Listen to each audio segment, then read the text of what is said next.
ቅዱስ ቅዱስ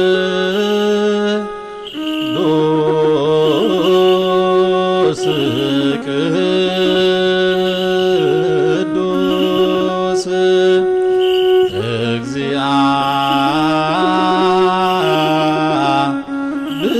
እግዚአብሔር ጸባኦት አምላክነ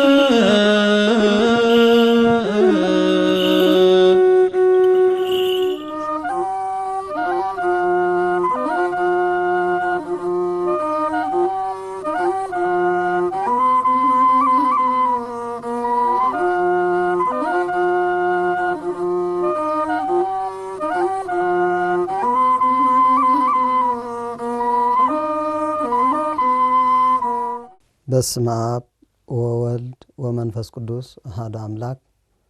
ህዝቢ እግዚአብሔር ከመይ ውዒልኩም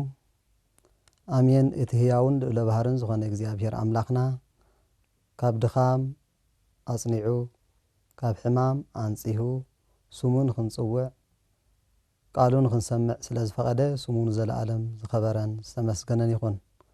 እማ አምላክ ቅድስተ ቅዱሳን ድንግል ማርያም አኽሊልና ትምክሕትና ምኽንያት ድሕነትና ስማን ዘለዓለም ይኽበር ይመስገን። ከም ፍቓድ እግዚአብሔር ንሎሚ መቐጸልታ ናይቲ ኣብ ዝሓለፈ ሰሙን መብርሂ አንድምታ ወንጌል ዮሐንስ ካብ መቅድሙን ካብ ፍቕዲ 1 ክሳብ 2 ዘሎ ርኢና ነርና። ንሎሚ ከም ፍቓድ እግዚአብሔር ካብ ፍቕዲ 3 ዘሎ ወንጌል ዮሐንስ ምዕራፍ 1 ፍቕዲ 3 ዘሎ ጀሚርና ክንርኢና እግዚአብሔር አምላኽ እነስተውዕለሉ አእምሮ ይሃበና። እቲ ነቦታትና ንወንጌላዊ ዮሐንስ ቃሉ ንኽዛረብ ንኽምህር ንኽነግር ዝገበረ መንፈስ እግዚአብሔር ስሙን ዘለዓለም ዝኸበረን ዝተመስገነን ይኹን። ወንጌል ዮሐንስ ምዕራፍ 1 ፍቕዲ 3 ወኩሉ ቦቱ ኮነ ወዘእምበልሁሰ አልዎ ዘኮነ ወእሚንትኒ እምዘኮነ ኩሉ ብኡኡ ኮነ ብኡኡ ዘይኮነስ ሓደ እኳ የለን ካብቲ ዝኾነ ብኡኡ ዘይኮነስ ሓደ እኳ የለን ይብል ወንጌላዊ ዮሐንስ። ዮሐንስ እዚ ዘበሎ ምኽንያት እንታይ እዩ እንተይልና ዮሐንስ ወንጌላዊ ከምታ ቀዲምና ኣብ መቅድሙ ዝረአናዮ ትምህርቱ ክጅምር እንከሎ ከም ኣቦታቱ ነቢያት ከም ኣሕዋቱ ሃዋርያት ኣይኮነን ጽሒፉ። እንታይ ደኣ ንሱ ፍልይ ብዝበለ ካብ ኣቦታቱ ነቢያት ካብቶም ብስነ ፍጥረት ብኣገባብ ብዋውየ ዝጀመሩ ኣቦታቱ ነቢያትን ካብቶም ብጽንሰቱ ብልደቱ ብጥምቀቱ ዝጀመሩ ኣሕዋቱ ሃዋርያትን ፍልይ ብዝበለ መስተቃርን መስተጻርር ዘይብሉ ደረቕ ቃል ጀሚሩ። እዚ ደረቕ ቃል እዚ ጀሚሩ ናይ እግዚአብሔር አምላክነት ናይ እግዚአብሔር ቅድምና ህልውና ፈጣሪነት ነዚ አስፊሑን አርቂቑን እዩ ምሂሩ። ካብቲ ሓደ ናይ ሎሚ ሒዝናያ ዘለና ወበቱ ኩሉ ኮነ ዝብል ግን ፍልይ ብዝበለ ዮሐንስ ነዚ ዝገለጾ ኣብቲ ንሱ ዝምህረሉ ዝነበረ ሃገረ ስብከቱ ካብ ደቂ መዛሙርቱ ከይተረፉ ምንታዊ ናብ ዝብል ጉጉይ አስተምህሮ ወይ እምነት ዝሓዙ ስለ ዝነበሩ እዩ። እዞም ሰባት እዚኦም ወልደ እግዚአብሔር ኢየሱስ ክርስቶስ አምላኽ ወደ አምላኽ ምዃኑ ፈጣሪ ምዃኑ ዝኽሕዱ ካብኡ ሓሊፎምን ክልተ አማልኽቲ ኣለው ዝብሉ እዮም። ነዚኦም መልሲ ንኽምልስ ወንጌላዊ ዮሐንስ ወበቱ ኩሉ ኮነ በለ ብኡ ኩሉ ኮነ ካብቲ ዝተፈጥረ ዘበለውን ብዘይናቱ ህልውናን ብዘይናይ ወልድ ቃልነትን ዝተፈጥረ የለን ይብል። እዚ ዝበለሉ ወንጌላዊ ዮሐንስ በሃልዮ በአርሙሞ ዝተፈጥሩ እግዚአብሔር አብ ተፈጢሮም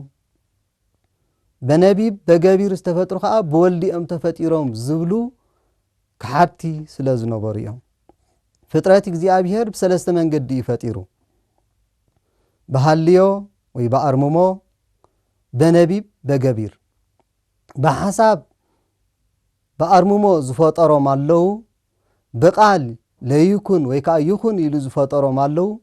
በገቢር በግብር ከዓ ዝፈጠሮም አለው በሃልዮ ወይ በአርምሞ እንብል ንኣብነት ጸልማት እግዚአብሔር አምላኽ ጸልማት በሃልዮ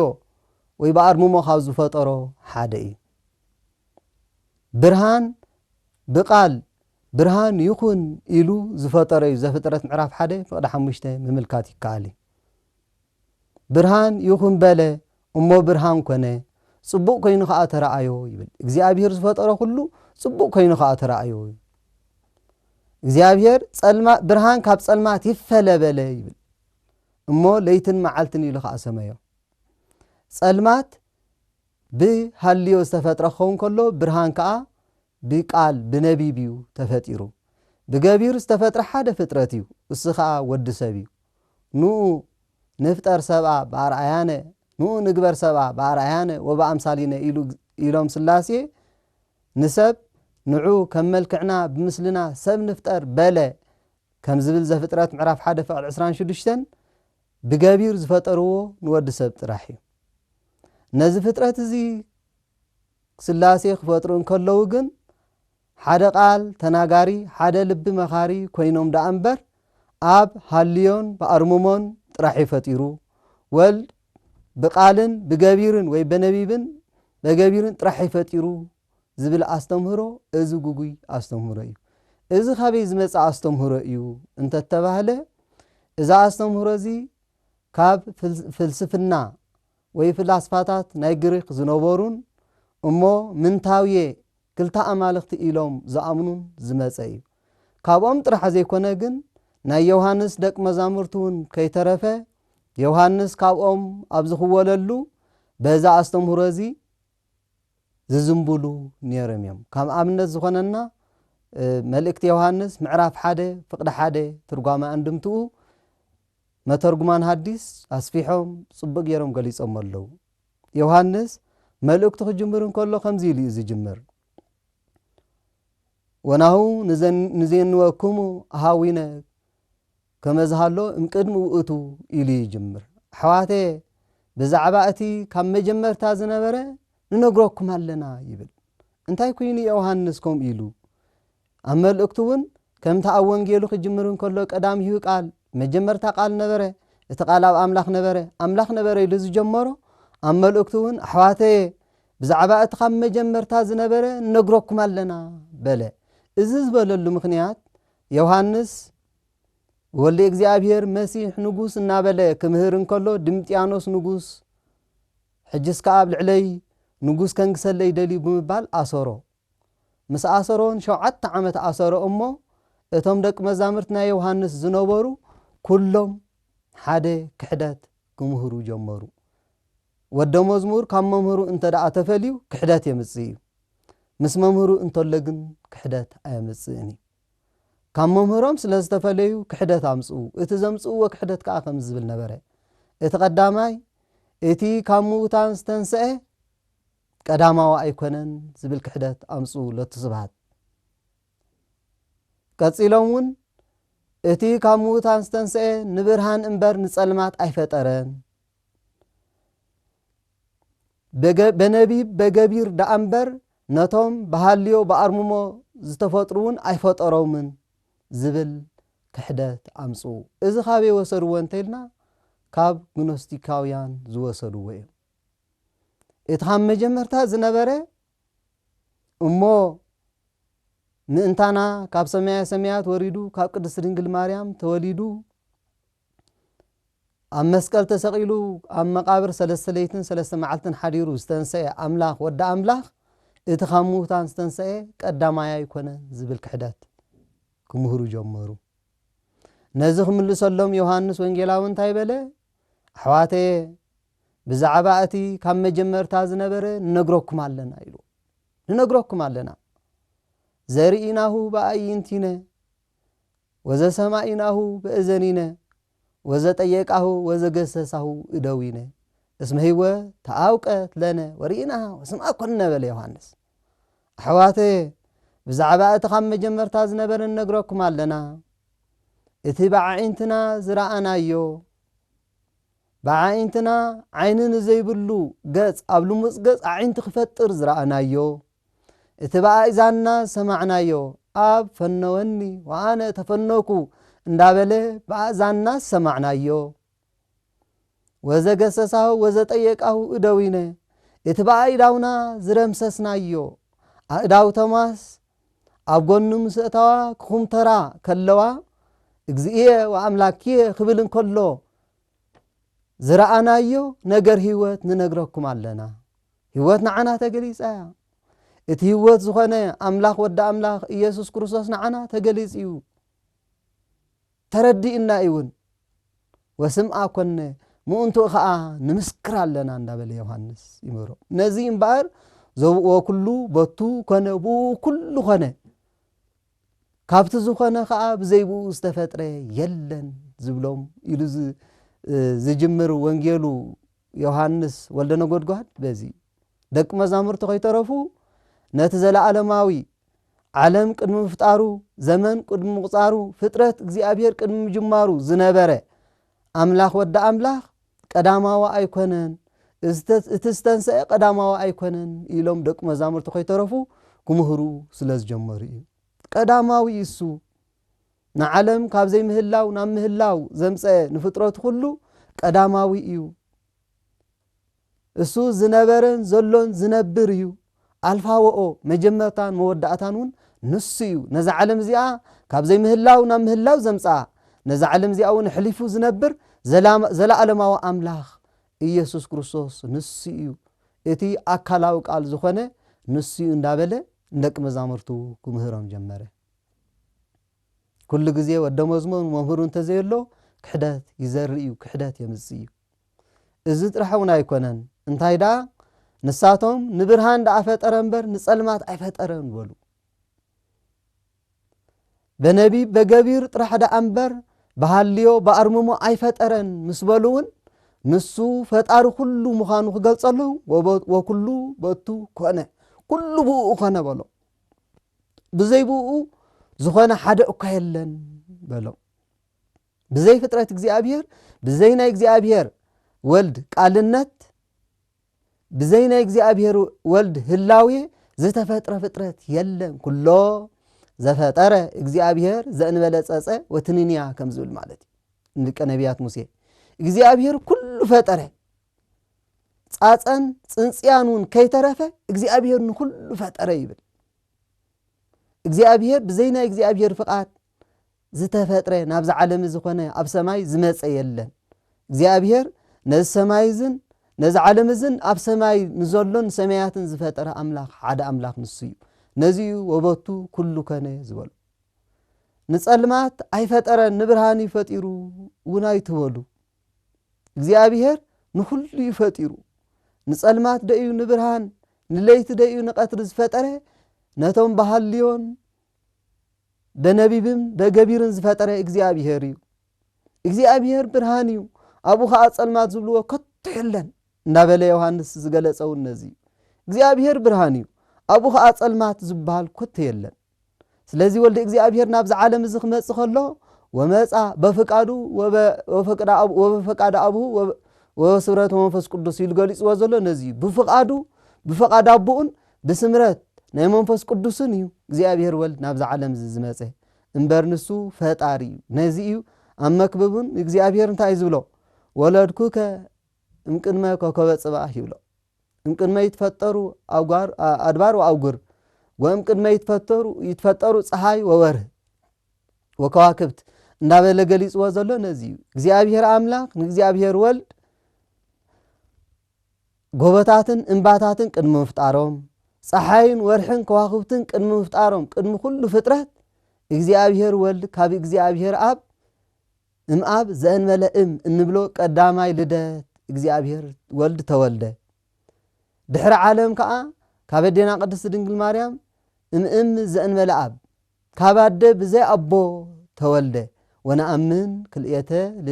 ልደታት እንብለውን ነዚዩ ክልተ ልደታት እናኣምነሉ በዚ እሞ ኢየሱስ ክርስቶስ እቲ መቐድሚ ዓለም ዝነበረ ንዓለሙን ዝፈጠረ ንሱ ዝነበረን ዘሎን ዝነብርን ንጸልማትን ንብርሃንን ዝፈጠረ ባህልዮን በነቢብን በገቢርን ዝፈጠረ ንሱ እዩ ክብል ኢሉ ከም ዝበለ እሞ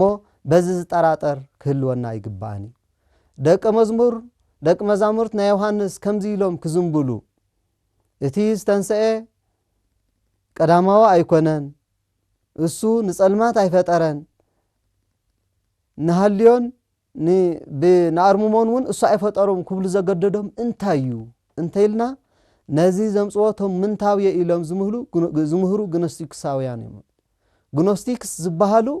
ምንታውየ ክልተ ኣማልኽቲ ኢሎም ዝምህሩ ነይሮም እዮም እዚኦም ካብ ናይ ፍልስፍና ናይ ፕላቶን አሪስቶትል ፓይታጎራስ ከምኡውን ናይ ፊሎኒን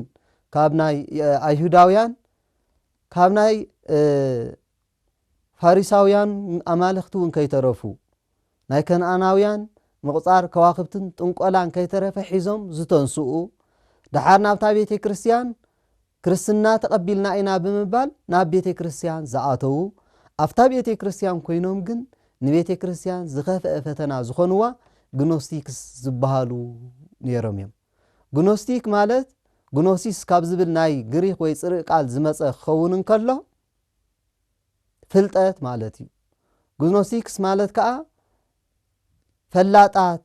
ፍልጠታውያን ኢሎም ንርእሶም ዝሰመይዋ እዩ ኣስተምህሮኦም ግኖስቲሲዝም ይበሃል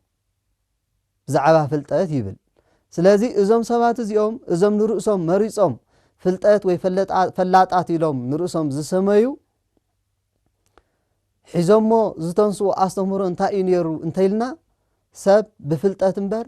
ብእምነት ወይ ብሃይማኖት ኣይጸድቕን ዝብል ጉጉይ ኣስተምህሮ ሒዞም ዝተወሱ እዮም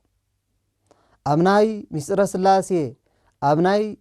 ስነ ፍጥረት ኣብ ናይ ምስጢረ ስጋውየ እንተ መጺና ከዓ ኣዝዩ ዘሕዝን ጽውጽዋይ ዝኾነ ኣስተምህሮ ሒዞም ዝጓዓዙ ዝነበሩ ነታ ቤተ ክርስቲያን ግን ፈተና ዝኾንዋ እዮም ናይዚኦም ኣቦ ሲሞን መሰሪ ፊልጶስ ካብቶም 7 ዲያቆናት ኣብ ሰማርያ ወሪዱ ነቶም ኣብ ሰማርያ ዝነበሩ ህዝቢ ምሂሩ ምሳጥመቆም ምሰእመኖ ኣብዚ እውን ሲሞን መሰሪ ኣነ ኣሚነ ኢሉ ምስኦም ዝተጠመቀ እዩ አልሐዋርያ ቅዱስ ጴጥሮስ መጽዮም በአንብሮተ እድ መንፈስ ቅዱስ ከውርድሎም ከለው ምስራአየ ግን እሱ ከም ፊልጶስ ትእምርትን ተአምራትን ክገብር ይደል ስለ ዝነበረ ገንዘብ ሒዙ መጽዩ ናብ ሐዋርያ ቅዱስ ጴጥሮስ ሕሹኽ ኢሉ እዚ ገንዘብ ክህበካ እሞ መንፈስ ቅዱስ ኣብ ልዕለ ያውርደለይ በሎ ሐዋርያ ቅዱስ ጴጥሮስ ግን ገሰጾ ኪድ እንተ ክፉእ ንመንፈስ ቅዱስ ለው ገንዘብ ክትዕድጎት ደለኻ ብምባል ገሲጹ ሰጎጎ ይብል ካብዚ ምስተሰጎውን ግብረ ጥንቆሎ ኣይገደፈን እኳ ዳኣነት ሐዋርያት ዝምህርዎ አንጻሮም እናባሃረን ጥንቆላ እናድመሃረን እዚ ምንታውየ ዝበሃል ናይ እግዚአብሔር አምላክነት ክልተ አማልኽቲ ኣለው እቲ ሓደ ጽቡቕ አምላኽ እቲ ሓደ ክፉእ አምላኽ ዝብል አስተምህሮ ከምዚ ኢሉውን ንዕኡ ዝኽተሉ ካብ አንጾኪያ ኣብ እስክንድርያ ኣብ ኤፌሶን ውን ከይተረፉ ኣብታ ንእሽተይ እስያ ተባሂላት ጽዋዕ ናይ ዮሐንስ ወልደ ነጎድጓድ ሃገረ ስብከቱን ኣብ ግሪኽን ዝያዳ እናስፋሕፍሕ መጸ እዚኦም እዮም እምበር እቲ ክልተ አማልኽቲ ኣለው ኢሎም ዝመጹ ንደቂ መዛሙርቲ ዮሐንስ ውን ዝጸለውዎም ዮሐንስ ወበቱ ኩሉ ኮነ ክብል ዘገደድዎ እዚኦም እዮም ነይሮም ከመይ አስተምህሮኦም ኣብ ምስጢረ ስላሴ እንተይልና ምንታውየ ይብሉ ክፉእ አምላኽን ጽቡቕ አምላኽን ኣሎ ይብሉ እቲ ጽቡቕ አምላኽ ነቲ ዘይረአን ረቂቕን ዓለም ዝፈጠረ እዩ እቲ ክፉእ አምላኽ ግን ነቲ ዝረአ ግዙፍ ዓለም ዝፈጠረ እዩ ኢሎም ይኣምኑ እቲ ክፉእ አምላኽ ነቲ ኩሉ ክፉእ ኣብዛ ዓለም ዘሎ ዝፈጠረ እዩ ይብሉ እቲ ጽቡቕ አምላኽ ግን ነቲ ጽቡቕ ነገር ኩሉ ዘይረአ ዝፈጠረ እዩ ኢሎም ይኣምኑ እቲ ክፉእ አምላኽ ንስጋ ዝፈጠረ እዩ ስጋ ከዓ በቲ ክፉእ አምላኽ ስለ ዝተፈጥረት ርክስትን ሓጥእን እያ ስጋ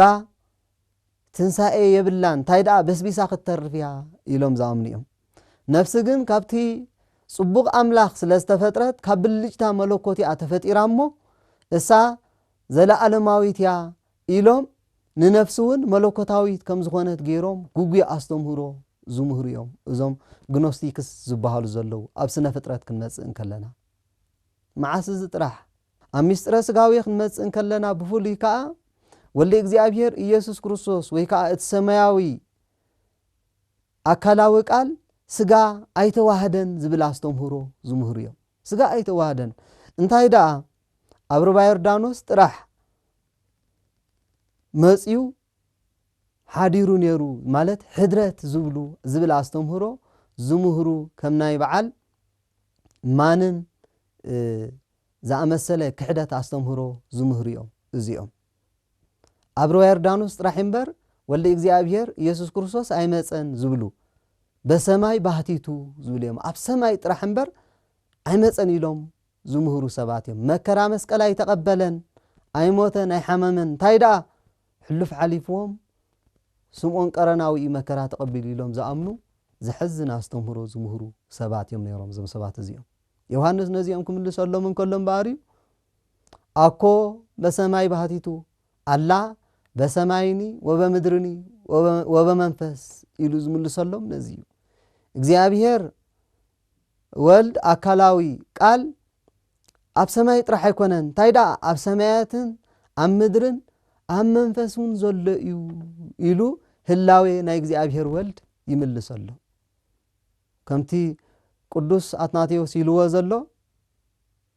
እግዚአብሔር ወነአምን በአብ ከምህሉ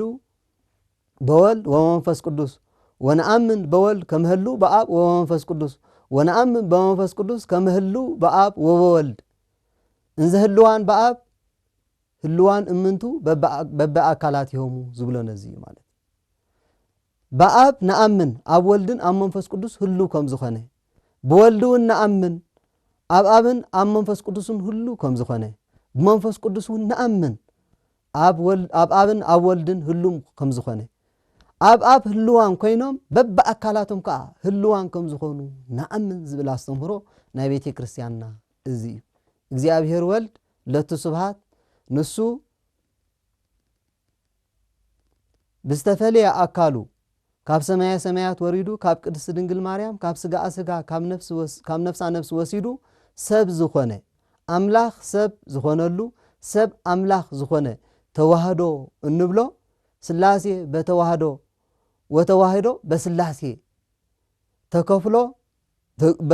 በተጋብኦ ወተጋብኦ በተከፍሎ ኢልና እናአምኖ ነዚ ማለት ስላሴ ይትከፈሉ በአካላት ወይትከፈሉ ስላሴ ይክፈሉ እዮም በአካላት ኣብ ወልድ መንፈስ ቅዱስ ንብሎም ወይትከፈሉ በመለኮት በመለኮት ከዓ ኣይክፈሉን እዮም አስተምህሮ ናይ ቤተ ክርስቲያንና እዚ እዩ ነዛ አስተምህሮ ዝሒዞም እንበአርዮም ከም አርጌንስ ማዕርገ ርቃቄ ኢሎም ኣብ እስክንድርያ ዝነበረ እዩ እዚ አርጌንስ ዝበሃል ማዕርገ ርቃቄ ዝብል ክሕደት ዘምፀየ ናይ ግኖስቲክስ ወይ ናይ ፍልስፍና ናይ ግሪካውያን ሒዙ ዝመፀ እዩ ድሕሪ ቀሌሜንጦስ ወደ መዝሙር ወይ ከዓ ተማሃሪ ናይ ቀሌሜንጦስ ነይሩ ይብሎ ነታ ኣብ እስክንድርያ ዝነበረት ናይ ትርጓሜ መጻሕፍቲውን ናታ መራሒ ኮይኑ ዝነበረ እዩ ኣብ ዘመኑ ዝነበረ ሊቀ ጳጳስ ዲሜጥሮስ ይበሃል አርጌንስ ኣብዚ ናይ እግዚአብሔር አብን ናይ እግዚአብሔር ወልድን ናይ እግዚአብሔር መንፈስ ቅዱስን ብርቃቂ ገይሩ ዘበላለጽ እዩ እግዚአብሔር አብ ልዑል እዩ ረቂቅ እዩ ክብል እንከሎ እግዚአብሔር አብ ካብ እግዚአብሔር ወልድ ይረቅቅ እግዚአብሔር ወልድ ካብ እግዚአብሔር መንፈስ ቅዱስ ይረቅቅ በመባል ናይ አብን ናይ ወልድን ናይ መንፈስ ቅዱስ ሓድነት ማዕረ ምዃኖም መለኮት በባህሪ በፍቃድ በአገዛዛዝ ዓለም እዚኣ ማዕረ ምዃኖም ክሕደት ዝምህር ዝነበረ እዩ አርጌንስ ነዚ ዮሐንስ በዚ ዝብሎ ዘሎ ቃላቱ ገይሩ እቲ ቃል ኣብ አምላኽ ነበረ ብኡ ከዓ ኩሉ ኾነ ብዘይብኡ ዝኾነ የለን ብምባል ዝምልሰሉ ዝረትዖን ንዕኡን ነቶም ተኸተልቱን መርቅያኑን እንተኾነ ተመሳሳሊ ከምኡ መርቅያን ኣብ ኤፌሶን ዝነበረ ኸውን ከሎ ወዲ ኤጲስቆጶስ ይብሎ አቡ ኤጲስቆጶስ ነበረ እሞ መርቅያን ካብቲ ናይ አቡኡ አስተምህሮ ካብቲ ናይ ሐዋርያት ናይ ጎይታ ትምህርቲ ምሰልገሰ አውጊዙ ፈለየ ይብል ምስ ፈለየ ናብሮም ከደሞ ናብዞም ግኖስቲካውያን ዝበሃሉ ናይ ፍልስፍና ትምህርቲ ምንታውየ ዝኣምኑ ናብኦም ኣተወ ናብኦም ኣትዩ መፂኻ ካብቲ ዝሕዝን ኣነ መንፈስ ቅዱስ ክሳብ ምባል ዝበጽሐ እዩ ዝሰብ እዚ ወልዲ እግዚአብሔር ኢየሱስ ክርስቶስ ከይመልኦ ከይወድኦ ዝኸደ ናይ ድሕነት ኣሎ እሞ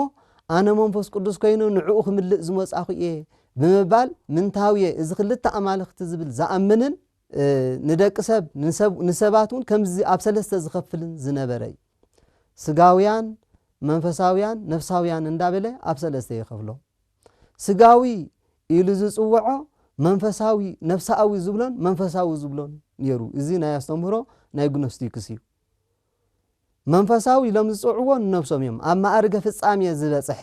ንሕና ብፍልጠት ብፍልስፍና ኣብ ማዕርገ ፍጻሜ በጽሕና ኢና ብምባል ንነፍሶም ከም ፈላጣት ከም ፍጹማት ገይሮም ዝቆጽርዋ ዝነበሩ እዮም ክርስቲያን ከዓ ኣብ ነፍሳዊ ኣብ ዝብል ማእከላውነትን ወጣንነትን ኢሎም ይምድብዎም ክርስቲያን እንተፈሊጦም ክድሕንዮም እንተዘይፈሊጦም ከዓ ክጠፍኦም ብምባል ኣብ ናይ ስጋዊ ናይ ማእከላውነት ዝሰርዕዎም ነበሩ ንኣሕዛብ ግን ኣብ ስጋዊ ይሰርዕዎም ነበሩ ኣብ ነፍሳዊ ንክርስቲያን ኣሕዛብ ኣብ ስጋዊ ሰሪዖም ስጋ ክጠፊ እዩ ስጋ ክፉ እዩ ሓጥን ርኩስን እዩ ኢሎም ስለ ዝኣምኑ ኣሕዛብ ከዓ ክጠፍኦም ብምባል ዝምድቡ ዝነበሩን ንእግዚአብሔር ንወልዲ እግዚአብሔር ንኢየሱስ ክርስቶስ ምትሃት ህድረት እናበሉ ዘብሉ ዝነበሩን እሞ በዚ ዮሐንስ ወወቱ ኩሉ ኮነ ወዘእምበሉ ህሰ አልቦ ዘኮነ ወእምንትኒ እምዘኮነ ብምባል ረትዖም ይብል ንኩሎም ንጳውሎስ ሳምሳ ጥበልዎ ንማኒ ንኩሎም በዚ ይስዕሮ ማንውን እንተኾነ ኩሉ ግዜ ኣብ ከምዚ ዓይነት ናይ ምንታውየ ናይ ክሕደት ኣስተምህሮ ዘምጽኡ ኣብ ወለዶሙን ኣብ ናይ ጥንቆላን ኣብ ግብረ ጥንቆላን ኣብ ክሕደትን ዝነበሩ እዮም ማኒ ኣብ ፋርስ ወይ ከዓ ኣብዚ ሕጂ ኢራን ዝበሃል ዘሎ ከባቢ ዝተወልደ ኸውን ከሎ ናይ ኣብቲ እዋን እቲ ዝምልኽ ዘምልኽዎ ዝነበሩ ኢራናውያን ወይ ፈሪሳውያን ባኢድ ኣምላኽ ዘምልኹን ናይ ግብረ ጥንቆላ ዝነበሩን ወለዲ ካብዚኦም ዝተወልደ እዩ ይብሉ እዚ መንፈስ ቅዱስ ኣነ መንፈስ ቅዱስ እንዳበለ ናይ እግዚአብሔር ኣምላክነት ዝሩብ እንዳበለ ዝመፀ መናፍቅ እዩ ማለት እዩ ስለዚ ወልደ ዮሐንስ ወልደ ነጎድጓድ ነዚኦም ንክምልሰሎም እዩ ኩሉ ብኡ ኮነ ብዘይብኡ ከዓ ዝኾነ የለን ኢሉ ዝምልሰሎም ቀፂሉ ወንጌላዊ ዮሐንስ እንታይ ዝብል ወዘሂ ኮነ በእንቲአሁ ቦቱ ህይወት ውእቱ ህይወት ኣብኡ ነበረት ይብላ ህይወት ኣብኡ ነበረት ወብርሃንሰ ህይወቱ ለወለ እጓል እመሕያ ብርሃን ከዓ ህይወት ሰብያ እግዚአብሔር አምላኽ ንወልደ እግዚአብሔር ንኢየሱስ ክርስቶስ ህይወት ይብሎ ህይወት ይባል ህይወት ኩሉ ዓለም ህይወትና ይንሱ ነዚ ንቀለምያት ምስየውን ንእስራኤል እንታይ ይዝብሎም እስራኤል እስራኤል እስመለ ህይወትከ ትረአያ ስቅልት በቅድሜከ ይብሎ ነይሩ እስራኤል እስራኤል ንህይወትካ ኣብ ቅድሜኻ ስቅልት ትርኢ ኣለኻ ብሎም ነይሩ በቶም መርዛማት ኣትማን እናተነኸሰ ክመውት እንከሎ እስራኤል ኣብ ልዕሊ እግዚአብሔርን ኣብ ልዕሊ ሙሴን ብምጉርምራሞም መርዛማት ኣትማን መጽኦም ክነኽስዎም እንከለው እስራኤል እስራኤል ንህይወትካ ኣብ ቅድሜኻ ስቅልት ትርኢ ኣለኻ ብሎም ነይሩ እቲ ምሳሌ ናይ ወልደ እግዚአብሔር ዝኾነ በኣስራ ዝተሰርሐ ተመን ህይወትካ ኣብ ቅድሜኻ ስቅልት ትርኢ ኣለኻ ህይወት ዝተባሃለ ኢየሱስ ክርስቶስ እዩ ነዚ ዮሐንስ ምን ስለ ህይወት ኣውቀት ለነ ወሪእናሃ ስምዓ ኮነ ዝበሎ ህይወት ኢየሱስ ክርስቶስ ወልደ እግዚአብሔር ኢየሱስ ክርስቶስ ንዓና ተገሊጽ እዩ ተረዲእና እዩ ብኡ ንምስክር ኣለና እናበለ ዝበሎ ህይወት ዝተባሃለ ኢየሱስ ክርስቶስ እዩ እዛ ህይወት እዚኣ ከዓኒ ይብል ኣብ ኣምላኽ ነበረት እሳ ከዓ ህይወት ናይ ብርሃን ሰብያ ኢሉ ካየምዛ ካልኣይ ህይወት ዝተባሃለት ብርሃን ናይ ወዲ ሰብ ኩሉ ፍጥረት ናይ እግዚአብሔር አምላኽ ንኣንክሮ ለተዘክሮ ዝተፈጥረ ፍጥረትን ስሙ ንምውዳስ መንግስቱ ንምውራስ ዝተፈጥረ ፍጥረት ንምግቢ ስጋ ንምግቢ ነፍሲ ዝተፈጥረ ፍጥረት እዚኦም ህይወት ኢሉ ይጽውዖም ወንጌላዊ ዮሐንስ ህይወት ይባሃሉ ምክንያቱ ሃልወተ እግዚአብሔር ዝምህሩ ሃልወተ እግዚአብሔር ዝነግሩ ስለ ዝኾነ ፍጥረት ኩሉ ናይ እግዚአብሔር ፍጥረት ሃልወተ እግዚአብሔር ዝነግር ከምቲ حواريا قدس باولوس أب رومي معراف حدا فقد إسرائيل وزلو زي يترأي إግዚአብሔር እንቅድመ ዓለም يتأوق بفطرته لفطرته يبل إت زي الرأي إግዚአብሔር أب قدم ዓለም نفطرته بفطرته يجلس نفطرته بفطرته يرأي يبل كما يلو زبسب كله يخون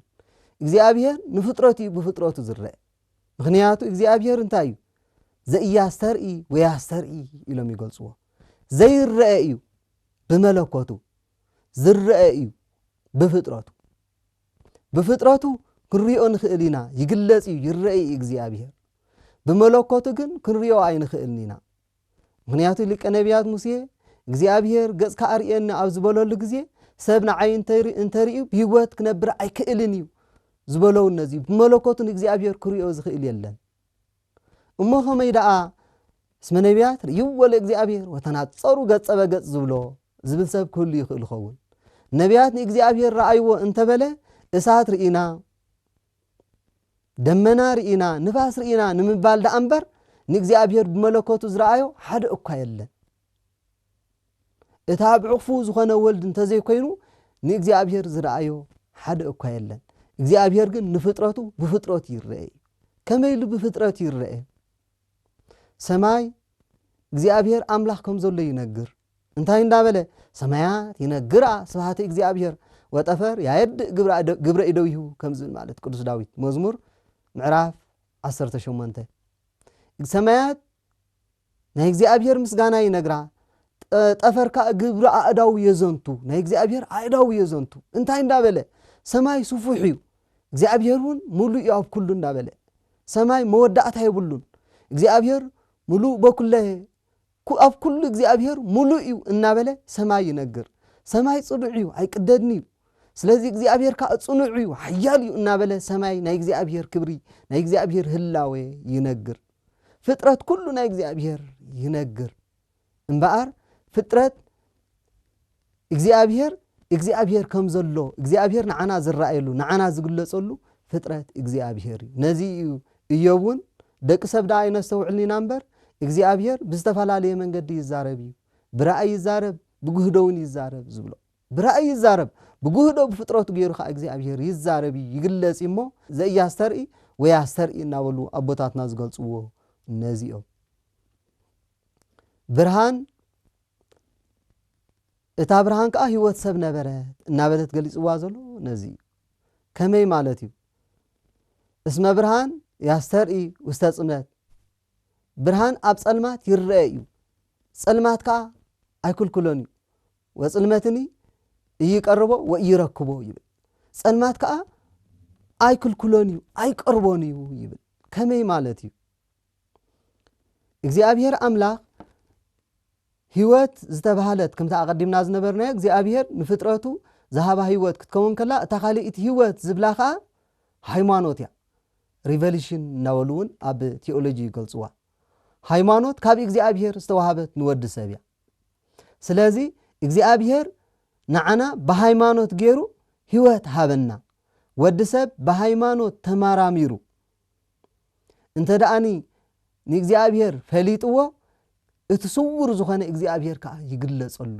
ስውር ዝኾነ ምስጢር ከዓ ይግለጸሉ ከመን ቦና አብርሃም ከለዳዊ ማለት ከሙሴ የጸልይ አቦና አብርሃም አቡኡ መምለክ ጣዖት ሰርሒ ዝነበረ ኪ ጣዖት ስራሒሉ ሽጢሉ ኣብ ሰዶዶን ታይ ዝገበረ ጠሚያ ኣብላዓኒ ጸሚያ አስተየን እንተበሎ ከብልዖ ክርስቲያ ይካአለን ስለዚህ ተዛረቦ ስለዚህ መለሰሉ ከዓ ክሸጣን ከሎ እዝን ከለዎ ዘይሰምዕ ዓይን ከለዎ ዘይርኢ እግር ከለዎ ዘይከይድ አምላኽ እንህልኩም እናበለ ክሸጦ ከዝሮ ጀመረ ዝገዛአሉ ሰአነ ሽዑንዑ ሰባቢሩ ተሳሃለኒ አምላከ ሰማይ እናበለ ናብ እግዚአብሔር ለመነ አምላኽ ሰማይ ተገለጸለይ በለ በፍጥረቱ እግዚአብሔር ነቦና አብርሃም እትስውር ዝኾነ እግዚአብሔር አምላኽ ብፀሐይ አምላኽ ሰማይ ተገለጸለይ አምላኽ ፀሐይ ተገለጸለይ ምስበለ እትስውር ዝኾነ እግዚአብሔር ነቦና አብርሃም ተገለጸሉ በፍጥረት ተማራሚሮም ንእግዚአብሔር አምላኽ ዝደልይዎ ስውር ዝኾነ ምስጢር ከዓ ይገልጸሎም እሱ ይግለጸሎም በሃይማኖት ተማራሚሮም ንእግዚአብሔር ዝደልይዎ እትስውር ዝኾነ እግዚኣብሔር ከዓ ይግለጸሎም ይረአዮም ህይወት ዝተባሃለ እቲ ካብኡ እቲ ዝሃበና ስጉኡ እንዶምን እዩ ኻይብል ስጉኡ እንዶምን ህይወት ይበሃል ከመይሉ እንተተባሃለ ዘበልዓ ስጋየ ወሰትየ ደመየ ቦ ህይወት ዘለዓለም ይብል ስጋይ ዝበልዕ ደመይ ሰቲ ናይ ዘለዓለም ህይወት ኣለዎ ይብል ስጋ ወልደ እግዚኣብሔር ህይወት ዝህብ እዩ ብስጉኡ ተማራሚሮም ብስጉኡ እንዶምን ተማራሚሮም ንእግዚኣብሔር ዝፈልጥዎ ስውር ዝኾነ ምስጢር ከዓ ይግለጸሎም ከመይ ማለት እዩ ስጉኡ እንዶምን ኣብ ልብ ንጹሃት ክሓድር እንከሎ ይብል ክሓድር እንከሎ ስውር ዝኾነ ምስጢር ይገልጸሎም የዛርቦም ኢሎም ሊቃውንት ከም ዝገልጽዎ ከም ኣባ ማቴዎስ ማለት እዩ ኣባ ማቴዎስ ዝተባሃለ ቅዱስ ኣቦ ንእግዚኣብሔር ተማራሚሩ ዝፈለጦ ነበረ እቲ ራብዓይ ህይወት ዝተባሃረ ኣእምሮ ጠባይ ኢሎም የምጽዎ ኣእምሮ ጠባይ ኣእምሮ ጠባይ ማለት ንወዲ ሰብ ዝወሃቦ ክልተ ዓይነት ኣእምሮ ኣሎ እቲ ሓደ ክፍጠር እንከሎ ምስኡ ዝወሃቦ ምስኡ ዝፍጠር ኣእምሮ ጠባይ ይበሃል እዚ ኣእምሮ ጠባይ ዝበሃል ክፉኡን ጽቡቕን ዘፍልጥ ኣእምሮ እዩ እዚ ኣእምሮ እዚ ሓጢያትን ጽድቅን ዝፈልየሉ ኣእምሮ እዩ ሞቱን ህይወቱን ዝመርጸሉ ኣእምሮ እዚ ኣእምሮ ጠባይ ተባሂሉ ይጽዋዕ ወዲ ሰብ ብኣእምሮ ጠባይ ተማራሚሩ እንተ ደኣ ንእግዚኣብሔር ፈሊጥዎ እግዚአብሔር ከዓ እቲ ስውር ዝኾነ ምስጢር ኣእምሮ መንፈሳዊ ይገልጸሉ ይብል ኣእምሮ መንፈሳዊ ይገልጸሉ ኣእምሮ መንፈሳዊ እንታይ ማለት እዩ ኣእምሮ መንፈሳዊ ማለት ብፍጽምና ዝርከብ ኣብ ንጽሃ ልቦና ኣብ ንጽሃ ስጋ ንጽሃ ነፍስ ንጽሃ ልቦና በጽሑ ነጽሮተ ስሉስ ቅዱስ ዝበጽሐሉ ኣእምሮ እዩ ምስጢር ሰማያትን ምስጢር ምድርን ክርኢ ዝኽእለሉ ኣእምሮ መንፈሳዊ ይበሃል ነዚኡ ኣብ ወንጌል ማቴዎስ እንታይ ይብል ስመሎ ዘቦ ይህብዎ ወይወስክዎ ወለዘሂ አልቦ ይሃይድዎ ዝብሎ ነዚ ነቲ ዘለዎ ይህብዎ ነቲ ኣእምሮ ጠባይ ዘለዎ እሞ ካብ ሓጢያት ጽድቂ ካብ ሞት ህይወት ዝመርጽ ጽቡቕ እናገበረ ካብ ክፉኡን ጽቡቕ ዝመርጽ እዚ ዝገብር ሰብ ነቲ ዘለዎ ነቲ ኣእምሮ ጠባይ ዘለዎ እሞ ዝነብረሉ ኣእምሮ መንፈሳዊ ይወሃቦ ምስጢር ሰማያትን ምስጢር ምድርን ዝሪእሉ ኣእምሮ መንፈሳዊ ይወሃቦ ይብል ስለዚ ደቂ ሰብ ሎሚ እግዚአብሔር ብፍጥረቱ ንፍጥረቱ ዝግለጸሉ ምዃኑ ፈሊጥና ከምቲ ዮሐንስ ዝብሎ ዘሎ ኩሉ ብኡ ስለ ዝኾነ ብፍጥረቱ ፈሊጥና ሃልወተ እግዚአብሔር መግቦተ እግዚአብሔር እንዳፈለጥና ክንነብር ይግባአና እግዚአብሔር መጋቢ ፀሐይ አብሪቁ በፀሐይ አብሲሉ በዝናም አብቂሉ በፀሐይ አብሲሉ ይምግበና እግዚአብሔር መጋቢ ብርሃን በፀሐይ አብሪቁ እንደገና ካ ጸልማት ገይሩ ይምግበና እግዚአብሔር መጋቢ መዓልትን ለይትን ፈራሪቁ ይምግበና እግዚአብሔር ሓጋይ ጸደይ ክረምት መጸው ኢሉ በብወቅቱ ኩሉ እንዳመገበ በስሩዕ ገይሩ ብርሃን አብዘልየና ብርሃን ዝናም አብዘልየና ዝናም ንፋስ አብዘልየና ንፋስ እናሃበ እናመገበ የምብረናሎ ስለዚህ መግቦተ እግዚአብሔር ከነስተውዕሎ ክንፈልጦ ከም ዝግባአና ነዚ ንኸረዲዩ ዮሐንስ ወንጌላዊ ወብርሃንሰ ህይወቱ ለወለ ጓል እመያው ህይወቱ ለሰብ ይልምጽዋ ዘሎ ነዚ ብርሃን ዝተባለ ህይወት ወዲ ሰብ እዩ እቲ ብርሃን ካ ኣብ ጸልማት የብርህ ጸልማት ካ አይሽፉኖን ንእግዚአብሔር በሃይማኖት ተማራሚሩ ዝፈለጦ ክህደት አይቀርቦን ክህደት አይረኽቦን ክህደቱን አይቀርቦን ይብል ንእግዚአብሔር በአእምሮ ጠባይ ተማራሚሩ ዝፈለጦ እሞ አእምሮ መንፈሳዊ ዝበጽሐ ነዚ ድንቁርና አይረኽቦን ይብል ድንቁርና ካ አይቀርቦን ይብል ንእግዚአብሔር ብስጉኡን ደሙን ተማራሚሩ ዝፈለጦ ድንቁርና አይረኽቦን ሞቱን አይቀርቦን እናበለ ይገልጽ እሞ ስለዚ አሕዋተየ ወንጌላዊ ዮሐንስ ኣብዚ ሓደ ዓበት ትምህርቲ ዝምህረና እንተሎ እግዚአብሔር አምላኽ ቦቱ ኩሉ ኮነ ወዘእምበል ይሰአል ወዘክነ ብኡ ኩሉ ኮነ ብዘይብኡ ዝተፈጥረ ሓደ እኳ የለን ሓደ አምላኽ ነዛ ዓለም እዝን ኣብዚ ዓለም ንዘሎን ንሰማያትን ኣብ ሰማይ ንዘሎን ዝፈጠረ አምላኽ ወዲ አምላኽ ኢየሱስ ክርስቶስ ንሱ እዩ እምበር ካለ አምላኽ የለን ከምቲ ካልኦት ምንታውየ ዝብልዎ ዘይኮነ ንሕና ግን بحدنتن بسلسنتن ناي سلاسي إنا إنأمن أملاك وؤتو آب أملاك وؤتو ولد أملاك وؤتو منفس قدس ويكونوا ثلاثة أمالكته الله أحد أملاك أمنتو إزي أستمرنا بيت كريستياننا أب هيمانة أبو عسران حمشته فقدر بعته قدس أتناتيو زولي أب أملاكيو ولد أملاكيو منفس قدسون أملاكيو ثلاثة أمالكته أين بلد حدا أملاك إنا أنبل أمو حدا أملاك زخانة أملاك نزع عالم زيئة كابزي مهلاو نام مهلاو زمسئ نزع عالم زيئة حليفون زنبر أملاك ود أملاك ألفا وأو زنبرن زلن زنبر إيسوس كريستوس السيو كبرن موغسن نزل عالم نعو يخن نحناون أفنا إغزيابير أملاك حدنتن أملاكنتن سلسنتن أمنا أمنا يولد إغزيابير أملاك هلاوين قدامنتن فتارينتن أمنا خنبر ناي إغزيابير محرات ناي قدس قدسان دنجل مريم صلوت ناي كل ملائكة صادقان سمايت أمالادنت مسانا يخن سبحان لإغزيابير لول ولا ولايتو دنجل ولا مسقال كبر لعالم ولا عالم عالم آمين